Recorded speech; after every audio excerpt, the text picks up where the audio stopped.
for stabbing Austin Metcalf, and this is the first tweet that I see. They are trying to make an example of Karmelo Anthony to serve as a reminder to all of Black America. And you know what? I agree. The reminder is that if you stab somebody in the heart because they told you to move, you're going to prison for life. Incident.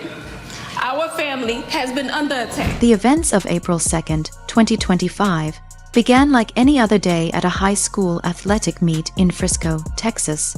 But by the end of that afternoon, a tragedy had unfolded that would ripple far beyond the boundaries of Memorial High School's running track. The incident, which involved two teenagers, did not just result in the loss of a life, but also sparked a storm of online outrage, misinformation, financial controversy, and eventually federal investigations. The story that began under a tent at a school track meet quickly became a national spectacle. That day, Austin Metcalf, a 17-year-old student and athlete at Memorial High School, attended the meet alongside his teammates. According to witnesses, he became involved in a tense confrontation with Karmelo Anthony, a 17-year-old from Centennial High School. Reports suggest that Karmelo entered the team's tent without permission, and Austin, protective of his team's space, told him to leave. What happened next would be seared into the memory of everyone present. Witnesses recall that instead of complying, Karmelo allegedly reached into his backpack and, with an almost mocking defiance, said words along the lines of, "Make me." Moments later, Austin was fatally stabbed. Despite immediate efforts, he died of his injuries at the scene. The brutality of the incident shook the community to its core. Austin was not just any student. He was a twin, a brother, a son, and an admired athlete. His twin brother later told WFA-TV about the surreal horror of losing him so suddenly. Within hours, the story had spread across Texas, and within days, it was circulating nationwide. Social media platforms lit up with posts demanding justice, speculation about motives, and tributes to Austin. But with the online attention also came misinformation. In the digital age, facts and rumors often intermingle, and this case was no exception. As the community grappled with grief, law enforcement acted swiftly. Karmelo Anthony was arrested and charged with murder. The seriousness of the charge meant that, if convicted, he could face a sentence that would keep him behind bars for life. The arrest offered some initial reassurance to Austin's grieving family and friends, but the path ahead was anything but straightforward. Very soon, a parallel story began to emerge, one not about violence on a high school track, but about money, power, and secrecy. In the aftermath of Austin's death, a GoFundMe campaign was launched, allegedly to support legal costs and family needs. At first, the donations poured in, a testament to the outpouring of sympathy and anger the incident had generated. Within weeks, the campaign had astonishingly raised around $10 million, an amount that far exceeded typical fundraising goals for such tragedies. For donors, it was a way of contributing to justice, of helping a grieving family fight an uphill battle in court. But beneath the surface, something darker seemed to be happening. As investigators dug into financial records, suspicious activity began to surface. Transaction logs revealed that large portions of the GoFundMe money were not being spent transparently on legal fees or family support. Instead, investigators traced significant wire transfers to shell companies and offshore accounts, particularly in the Cayman Islands. Some of these transactions occurred suspiciously close to key dates in the murder trial, before hearings, during witness testimonies, or in the lead-up to critical pretrial motions. The implication was troubling. Not only was money being diverted, but its timing suggested potential attempts to influence or manipulate the outcome of the case. What made the situation even more shocking was the alleged involvement of Karmelo Anthony's parents. Records linked their names directly to the accounts receiving these funds. For donors who had believed every cent was being used for justice, the revelations felt like betrayal. Former supporters who had given in good faith discovered that their donations, sometimes their last few dollars, might have been funneled into secret accounts overseas. One woman, holding up her phone with her donation receipt displayed, expressed her devastation. I thought I was helping them fight for their son. I gave my last $100. Now I learn my money might be sitting in a bank account on some island. The scandal escalated quickly. Whispers turned into headlines, and soon enough, the Department of Justice opened an official investigation into financial crimes. What had started as an emotional community response to a tragedy had transformed into a federal matter with potentially decades-long prison sentences attached. Prosecutors emphasized that this was not just about sloppy bookkeeping. The money transfers appeared to be part of a deliberate strategy of deception and concealment, designed to mask the true destination of the funds. In other words, what was meant to be an act of public support had been twisted into what prosecutors now called money laundering. Inside the courtroom, the tension mounted. Prosecutors presented timelines showing side-by-side events. On one side, the stabbing, the hearings, the legal proceedings. On the other, highlighted in bright red, the suspicious financial transfers. The imagery was damning. Jurors leaned forward as they absorbed the stark visual. Every time something pivotal happened in court, money moved overseas. Prosecutors hammered their point. This was not coincidence. They argued that such careful timing pointed to intentional efforts to shield or repurpose the funds, perhaps even to tamper with the legal process itself. Meanwhile, defense lawyers scrambled. Their narrative was that the Anthony family had moved funds not to hide them, but to protect them from negative publicity, creditors, or the unpredictable outcomes of a high-profile trial. But prosecutors struck back by pointing out that many of the accounts receiving the money had no prior record of legitimate business activity.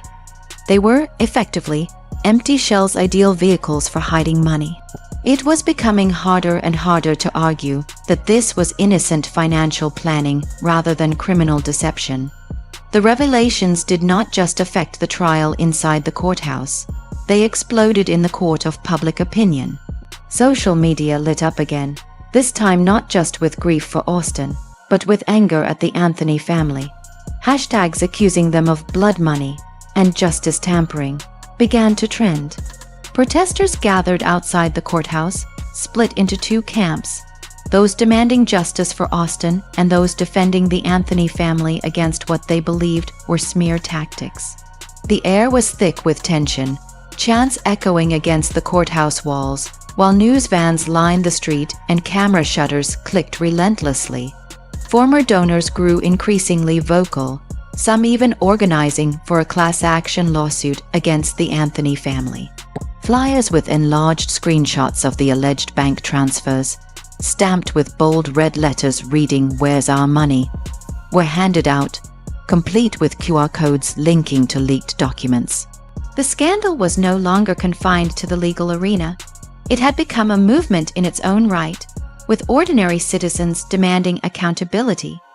Meanwhile, inside the courtroom, the prosecution had no intention of letting the scandal stay separate from the murder trial. They presented it as interconnected, arguing that the willingness to deceive the public financially reflected a broader willingness to manipulate justice itself. They wanted the jury to see the financial misconduct not as a side note, but as part of a larger pattern of dishonesty and cover-up by those closest to Karmelo. The case was no longer just about whether a teenager had committed murder. It was about whether his entire family had orchestrated a web of lies to protect him and themselves. By the end of those first weeks, the narrative had shifted dramatically. What began as a local tragedy had escalated into a story of national outrage, federal crimes, and financial scandal. Austin Metcalf's death was still the central event, but surrounding it now was a complex web of money, secrecy, and power struggles that threatened to overshadow the original case. And as prosecutors hinted that they had even more evidence to present, confidential texts, forensic accounting details, and damning timelines, the sense of anticipation grew unbearable. Everyone wanted to know, if this much had already been uncovered, what would come next. As the trial of Karmelo Anthony advanced into its next critical phase, the atmosphere both inside and outside the courthouse had reached fever pitch. with every revelation fueling a national obsession that showed no signs of slowing down. While the murder charge itself was already grave, the prosecution's decision to expand the scope of the case into financial misconduct turned the proceedings into a layered drama of violence, greed, betrayal, and deception. From the beginning, prosecutors made it clear that they were not only seeking to prove Karmelo guilty of murdering 17-year-old Austin Metcalf, but also to expose how his family had allegedly corrupted public sympathy and turned it into a vehicle for illicit gain. Central to this strategy was the introduction of expert testimony from a forensic accountant who meticulously dissected the financial trail left behind by the Anthony family. The forensic accountant's testimony became one of the most pivotal moments of the trial. Standing before the jury with charts, timelines, and financial statements projected on large screens, he painted a detailed picture of how the GoFundMe money had been handled. With calm precision, he explained how donations collected in the wake of Austin's tragic death, amounting to roughly $10 million, had been funneled through a labyrinth of accounts, many of which were registered under the names of shell corporations located in offshore tax havens like Cayman Islands. The accountant highlighted the exact timing of the transfers, noting how suspiciously they aligned with critical moments in the murder proceedings.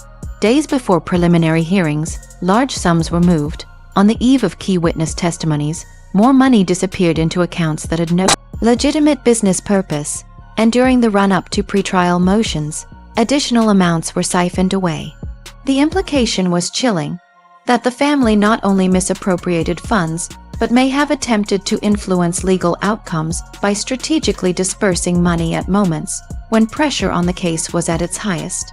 What made the testimony particularly damning was the way the prosecution juxtaposed these financial records with private text messages allegedly exchanged between members of the Anthony family. One message, read aloud in the hushed courtroom, suggested that Karmelo's parents were actively discussing how to move the money to avoid nosy people asking questions. Another message appeared to reference Austin's grieving family, dismissing their suffering in callous terms while focusing on how best to secure financial stability. These texts were presented not only as evidence of intent to deceive, but also as a window into the moral compass, or lack thereof, guiding those accused. When the prosecutor read these words aloud, jurors visibly shifted in their seats, some shaking their heads, while Austin's family sat stone-faced, their grief mingled now with outrage. Defense attorneys, faced with this mountain of evidence, tried desperately to undermine the credibility of the forensic accountant, painting him as a government stooge who was twisting innocent financial practices into a criminal narrative. They argued that moving funds into offshore accounts was not inherently illegal and could be explained as protective financial planning during a high-profile case. But prosecutors swiftly countered by pointing out that many of these accounts were not merely offshore, but inactive shells with no legitimate commercial activity, created solely for the purpose of receiving these transfers. The forensic accountant reinforced this point by showing patterns of circular transfers, money being moved from one shell account to another, then back again, often accompanied by obscure labeling meant to disguise its origin. He concluded that such patterns were classic red flags of money laundering. Meanwhile, public reaction outside the courthouse grew increasingly volatile. Protesters gathered in larger numbers, their signs now reflecting not only grief for Austin, but fury at the possibility that millions of dollars in donations had been effectively stolen from under their noses. Placards read slogans like "Justice for Austin," "Return our money," and "Stop blood money laundering." The crowd split into two camps. On one side, those demanding accountability from the Anthony family. On the other, a shrinking but vocal group of supporters who insisted the family was being unfairly targeted. Social media amplified every courtroom exchange, with hashtags like #JusticeForAustin, #BloodMoney, and #GoFundMe scam trending nationwide. Every evening, primetime news anchors dissected the day's developments, with legal analysts offering opinions on whether the financial misconduct would sway the jury on the murder charge itself. The prosecution, aware of how public opinion was leaning, doubled down on its strategy of linking the financial scandal to the murder trial. Their argument was straightforward but powerful. If the Anthony family was willing to deceive thousands of people by misusing donations, why should anyone believe their narrative about the events that took place under the tent at Memorial High School? This framing painted a picture of not just an impulsive act of violence by a teenager, but a broader family culture of dishonesty, manipulation, and disregard for the truth.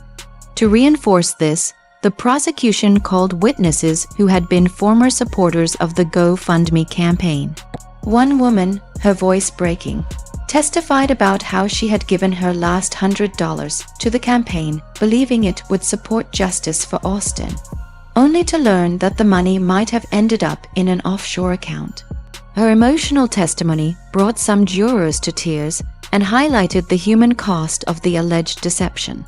At the same time, the defense tried to pivot the jury's focus back to the murder itself, attempting to argue that the financial scandal, while unfortunate, was not directly connected to whether Karmelo had acted with premeditation when he stabbed Austin.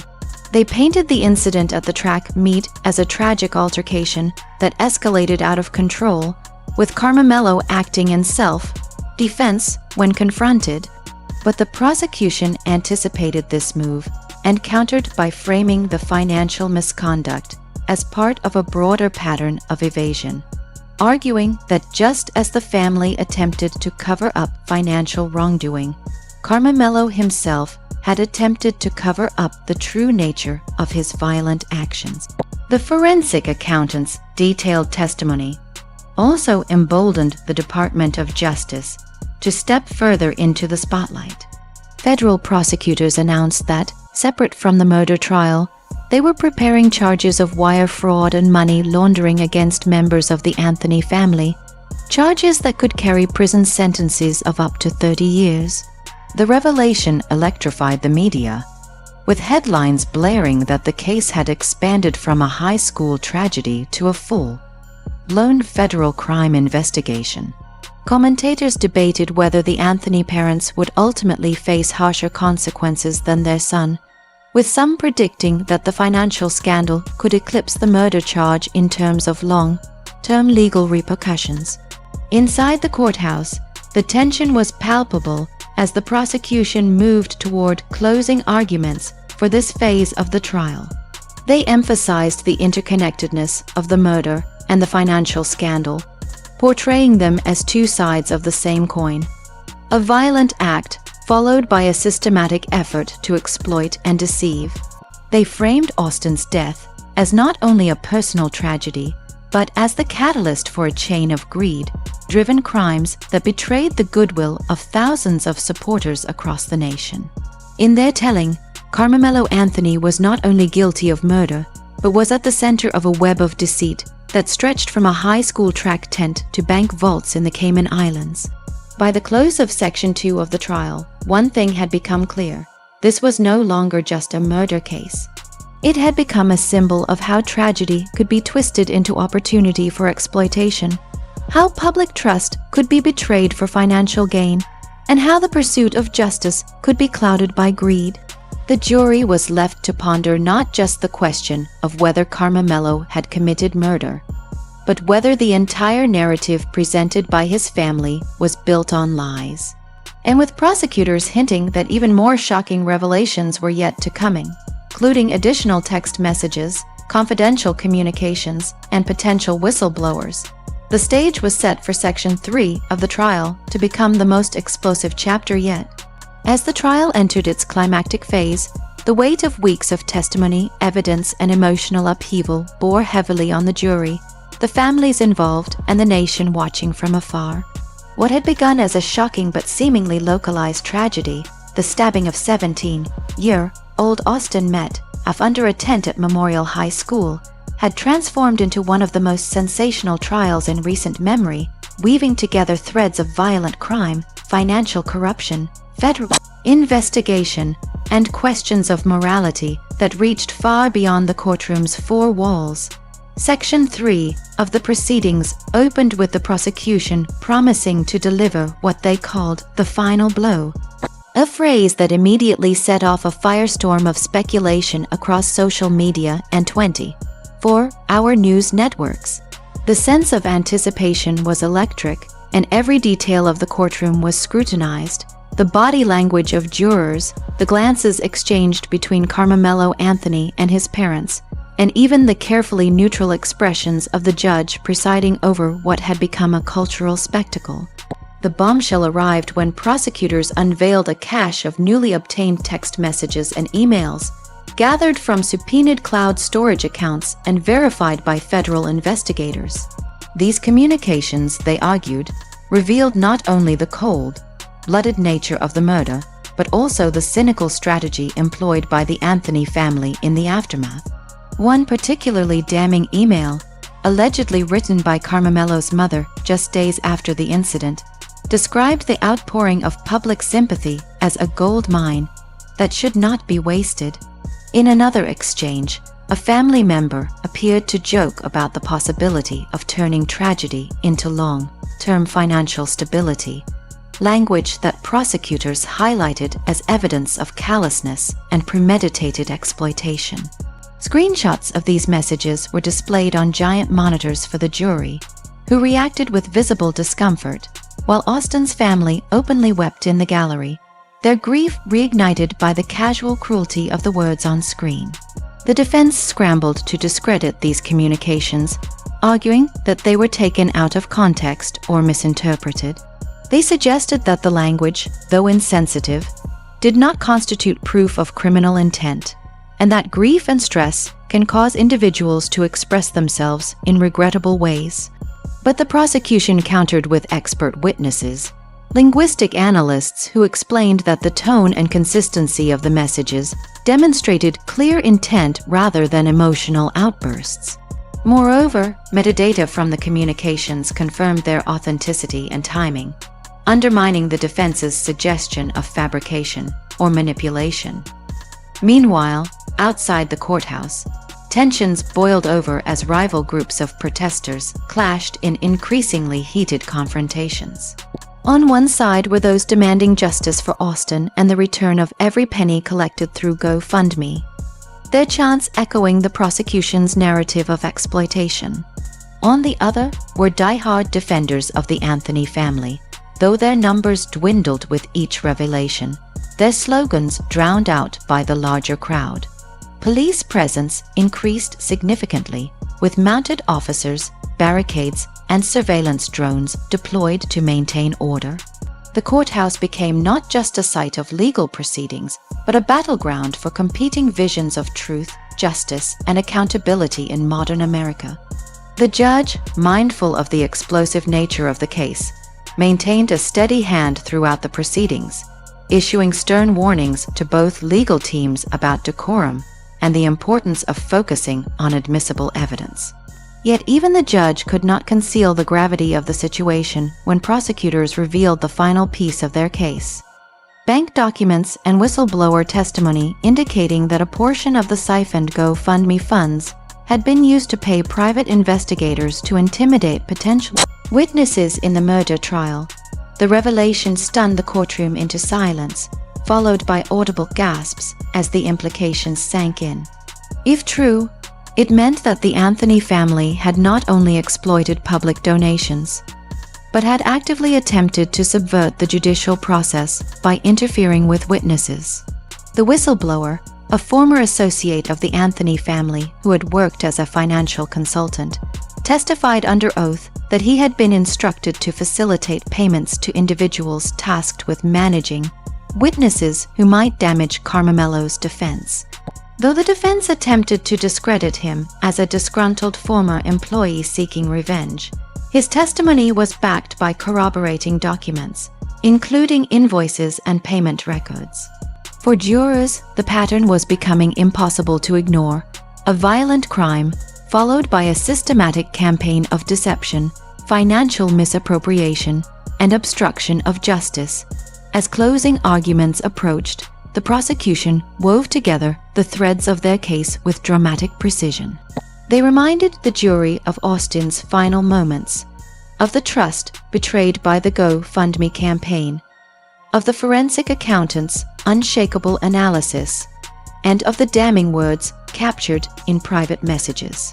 Their argument was not simply that Karmelo Anthony was guilty of murder, but that the entire Anthony family had engaged in a calculated conspiracy that mocked the very idea of justice. The defense, in contrast, attempted to humanize Karmelo, portraying him as a troubled teenager, overwhelmed by circumstances beyond his control and manipulated by the adults around him. They insisted that while mistakes had been made with the handling of donations, those errors did not prove murder. But the defense's words seemed to falter under the weight of the evidence, their pleas drowned out by the vivid images of greed and cruelty that prosecutors had seared into the jurors' minds.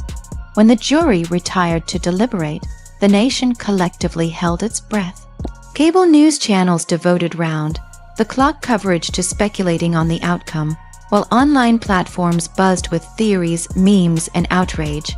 Hashtags like #VerdictWatch and #Justice for Austin dominated trending lists, with millions of posts dissecting every possible angle. Some predicted a hung jury due to the case's complexity, while others believed the overwhelming evidence would leave no room for doubt. After several tense days, the jury returned with a unanimous verdict. Karmelo Anthony was found guilty of first-degree murder, and his parents were found guilty of wire fraud, money laundering, and obstruction of justice. The announcement sent shockwaves through the courtroom, where Austin's family embraced one another in tearful relief, while the Anthony family sat in stunned silence, their faces drained of color. The sentencing phase brought its own drama, as the judge delivered a scathing rebuke of the Anthony family's actions. Addressing Karmelo directly, the judge condemned the brutal violence that ended Austin's life. Turning to his parents, the judge described their exploitation of public sympathy as a betrayal of the highest order, emphasizing that their actions had undermined not only trust in charitable giving, but faith in the justice system itself. Karmelo received a sentence of life in prison without the possibility of parole, while his parents were sentenced to 30 years each on the federal charges. The ruling was hailed by prosecutors as a victory for justice, though many observers noted that no sentence could ever truly heal the pain of Austin's family or restore the trust lost by thousands of deceived donors. In the aftermath, the case sparked national debates about the regulation of crowdfunding platforms, the ethical responsibilities of families seeking public support, and the broader implications of mixing financial appeals with ongoing criminal proceedings. Lawmakers vowed to introduce new legislation to prevent similar abuses, while crowdfunding companies scrambled to reassure users of their safeguards. The story remained a fixture in public discourse for months, cited in think pieces, documentaries, and late-night talk show monologues as an example of how tragedy can be twisted by greed. By the time the courthouse doors closed on the Anthony trial, one truth was undeniable: this case had become far more than the story of a single violent act. It was a cautionary tale about exploitation, about the fragility of public trust, and about the need for vigilance in an age where personal tragedy can instantly transform into global spectacle. For Austin's family, the verdict brought some measure of closure, though their grief would never fully subside. For the Anthony family, it marked the end of a long and devastating fall from grace.